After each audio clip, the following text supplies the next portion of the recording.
नाशिकच्या पंचवटीत jogging track असलेल्या Shrikrishna garden समोर साकारलाय 7 मजली देवीदास हाईट प्रकल्प। मग येताय ना आजच आपला फ्लॅट बुक करायला देवीदास हाईट्स मध्ये। आमचा मोबाईल क्रमांक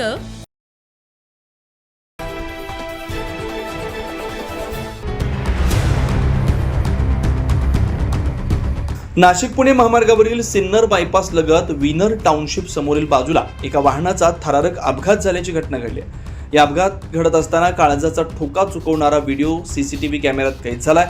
अपघाताचं दृश्य हे अत्यंत थरारक असून अपघाताच्या वाढत्या घटनांमुळे महामार्गावरील सुरक्षेचा प्रश्न आणि वाहनांच्या वेगाचा प्रश्न पुन्हा एकदा ऐरणीवर आलाय। आपण दृश्यांमध्ये बघू शकताय की नाशिक पुणे महामार्गावरील एका उड्डाण पुलावरचा हा अपघात कशा पद्धतीने झालाय। वाहन चालकाचं टेम्पोवरील नियंत्रण सुटलं आणि हा टेम्पो थेट महामार्गावर असलेल्या बॅरिगेड तोडून खाली पडताना या दृश्यांमध्ये दिसतंय।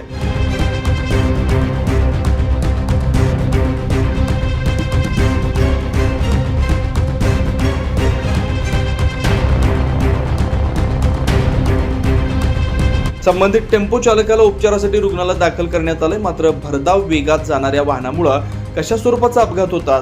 सुदैवानं हा टेम्पो ज्यावेळी कोसळला त्यावेळी दुचाकी किंवा एखादी छोटी गाडी उड्डाण पुलाखाली नव्हती। जर कदाचित गाडी वगैरे असती तर यामध्ये अनेकांना आपला जीव गमवावा लागला असता। त्यामुळे अतिवेगात वाहन चालवणाऱ्यांवर कठोर कारवाई व्हावी अशी मागणी आता केली जाते। News Maharashtra bureau Nashik.